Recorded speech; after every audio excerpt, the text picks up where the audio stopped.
உலகெங்கிலும் உள்ள ஜி தமிழ் தொலைக்காட்சி நேயர்களே, உங்கள் அனைவருக்கும் வணக்கம். இந்த ஒளிமயமான எதிர்காலம் நிகழ்ச்சியிலே உன்னதமான மருத்துவ ஜோதிடம் பகுதியிலே உங்களை மீண்டும் சந்திப்பதில் பெருமகிழ்ச்சி அடைகின்றேன். கடந்த சில நிகழ்ச்சிகளிலே நாம் சிம்ம லக்னம், சிம்ம ராசியிலே பிறந்தவர்களுக்கு சத்துரு ஸ்தானாதிபதி எந்தெந்த பிரச்சனைகளை எந்தெந்த காலகட்டத்திலே தருவார் என்று பார்த்தோம். இப்பொழுது சிம்ம லக்னம், சிம்ம ராசியிலே பிறந்தவர்களுக்கு அஷ்டமாதிபதி என்று சொல்லக்கூடிய 8ஆம் இடத்ததிபதி, ஆயுள் ஸ்தானாதிபதி என்கின்ற குரு பகவான் எந்தெந்த இடங்களிலே இருந்து என்னென்ன நோய்களை தருவார் என்பதை பார்ப்போம். சிம்ம லக்னம், சிம்ம ராசி ஆகிய நிலையிலே பிறந்தவர்களுக்கு அஷ்டமாதிபதி, இந்த வார்த்தையை நீங்கள் ஞாபகப்படுத்திக் கொள்ளுங்கள். அஷ்டமாதிபதி என்கின்ற நிலையை வந்தாலே கஷ்டம் என்பதை மனதில் கொள்ள வேண்டும். அஷ்டம் என்பது கஷ்டம். 8 என்றாலே நாம் எல்லோரும் பயந்து ஓடுகின்ற ஒரு எண்ணாக இந்த உலகத்திலே எல்லோரும் நினைக்கிறார்கள். நாம் மட்டுமன்றி வெளிநாடுகளிலேயும் கூட இந்த 8வது இடம் என்பது 8வது எண் என்பதை கண்டு அஞ்சுகிறார்கள். அதுபோல் இந்த சிம்ம லக்னம், சிம்ம ராசிக்காரர்களுக்கு 8வது இடமான குரு பகவான், இந்த உலகத்திலே முக்கியமான ஒரு கிரகமான குரு பகவான் அவருடைய நிலை கெடுகின்ற நேரத்திலே இரத்தத்திலே பிரச்சனைகளை அவர் தருவார். இரத்தத்துக்கு மிக அடிப்படையான காரணியானவர் குரு பகவான் ஆவார். அதனாலே தான் இரத்தத்துக்கு குருதி என்கின்ற ஒரு சொல் அங்கே வந்திருக்கின்றது. நம் உடலிலே தீயை கொடுக்கக்கூடிய சில கிரகங்களோடு குருவினுடைய தீ குறைந்தாலே நமக்கு எல்லா துன்பங்களும் நேரும் என்பதை நாம் மனதில் கொள்ள வேண்டும். இந்த குருதி குருவோடு எப்படி சம்பந்தப்பட்டிருக்கிறார் என்று பார்க்கும்போது, சீரம் என்கின்ற மஞ்சள் அணு, இரத்தத்திலே சிகப்பு அணு என்கின்ற ஹீமோகுளோபின் HB என்று சொல்வார்கள், அதையும் WBC என்று சொல்வார்கள், வெள்ளை அணு, இவை இரண்டையும் நீக்கி மீதம் உள்ள அனைத்துமே குருவினுடைய சம்பந்தப்பட்டதாகும். ஆக இந்த சீரத்திலே எல்லா விட்டமின்ஸ், மினரல்ஸ், எல்லா நியூட்ரிஷன் என்று சொல்லக்கூடிய சத்து நிலையுள்ள அமைப்புகள் எல்லாமே இந்த குருவோட நிலையிலே அமைகின்றது. அப்பொழுது குருதி கெடும் பொழுது நம் உடலில் உள்ள அனைத்து சுரப்பிகளையும் அவர் கெடுக்கக்கூடிய நிலையிலே அங்கே அமைகின்றார். அப்பொழுது இந்த சிம்ம லக்னம், சிம்ம ராசியிலே பிறந்தவர்களுக்கு அஷ்டமாதிபதியாக இருக்கின்ற குரு பகவான் ராசியிலேயோ லக்னத்திலேயோ இருந்து அவருடைய திசாபுத்தியை நடத்துகின்ற காலத்திலே இந்த இரத்த சம்பந்தமான நோய்களை அவர் உண்டாக்கக்கூடும். அதாவது இரத்த அழுத்தம், ஹைப்பர் டென்ஷன் அல்லது ஹைப்போ டென்ஷன் என்று சொல்லக்கூடிய உயர் இரத்த அழுத்தம் அல்லது தாழ்ந்த இரத்த அழுத்தம், இந்த நிலையை அவர் தரக்கூடும். அடுத்தது இரத்தத்திலே கொழுப்பு சக்தியை அவர் அதிகப்படுத்தக்கூடும். கொலஸ்ட்ரால் என்று சொல்லக்கூடிய கொழுப்பு சக்தி. இப்படி கொழுப்பு சக்தி அதிகம் ஆவதனாலே இரத்த நாளங்களிலே இந்த கொழுப்பு சக்தி படிய படிய இரத்த ஓட்டம் தடைப்பட்டு இருதயத்தினுடைய இயக்கம் பாதிக்கப்படுகின்ற நிலையை அங்கே குரு பகவான் தருகின்றார். இந்த கொழுப்பு அடைப்பு ஏற்படுவதனாலே இரத்த அழுத்தம் குறைவதனாலே மார் அடைப்பு என்கின்ற நிலை, மார்பு வலி என்கின்ற நிலை, மூர்ச்சையுறுதல், மூச்சு விடுவதற்கு மிக சிரமப்படுதல், அதாவது கார்டியாக் ஆஸ்துமா என்று சொல்லக்கூடிய இருதயத்தினாலே தோன்றக்கூடிய மூச்சு முட்டல் என்கின்ற நிலையை அஷ்டமாதிபதியான குரு பகவான் அங்கே தரக்கூடும். அடுத்தபடியாக குழந்தையை தருபவன் குரு பகவான், தன புத்திர காரகன் என்று சொல்வார்கள் குரு பகவானை.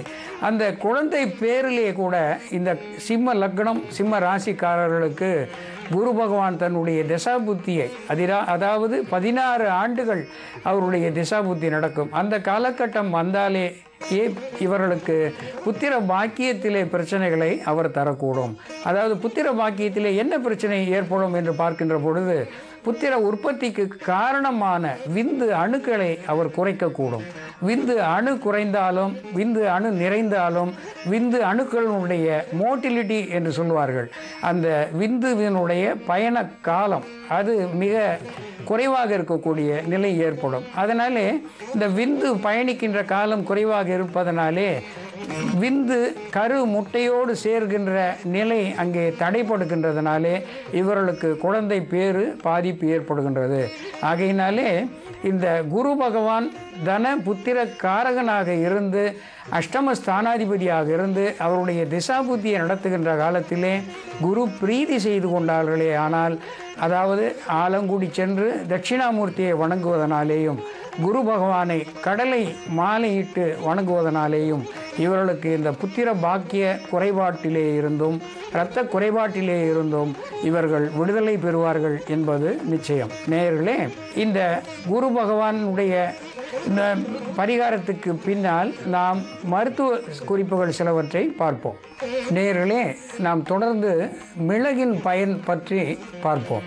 மிளகை நன்றாக பொடித்து நல்லெண்ணெயோடு கலந்து காய்ச்சி அதிலே இருந்து சற்று இதமான சூட்டோடு நாம் மூட்டு வலிகளுக்கு மேலே தடவி சற்று அழுத்தி தேய்க்கின்ற காலகட்டத்திலே மூட்டு வலி, சுளுக்கு ஆகிய நிலைகளிலே இருந்து நமக்கு நிவாரணம் தரக்கூடிய ஒரு நல்ல மருந்தாக அது அமையும். மிளகை நல்லெண்ணெயிலே இட்டு நன்றாக காய்ச்சி அதை மேலுக்கு உபயோகப்படுத்தி கொள்ளுங்கள். 10 மிளகை அரை டம்ளர் தண்ணீரிலே இட்டு அதை 1/4 டம்ளராக நன்றாக சுண்ட காய்ச்சி அதை காலை மாலை என இருவேளை நீங்கள் உள்ளுக்கு குடிக்கின்ற காலகட்டத்திலே ஜுரம், தலைவலி, நீரேற்றம், இருமல், தொண்டை கம்மல், அதாவது அதிகமான பேச்சாளர்கள் பேசுவதனாலே ஏற்படுகின்ற தொண்டை பிரச்சனைகள்,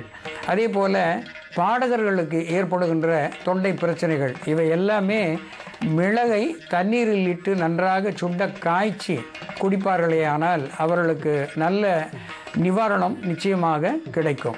சிறிது மிளகோடு எருக்கன் வேர், வெள்ளெருக்கன் வேராக இருந்தாலும் சரி, சாதாரண எங்கும் கிடைக்கக்கூடிய எருக்கன் வேராக இருந்தாலும் சரி, அதோடு கூட பனை வெல்லம் சேர்த்து 3ஐயும் நன்றாக அரைத்து மிளகளவு மாத்திரைகளாக செய்து வைத்து கொள்ளுங்கள்.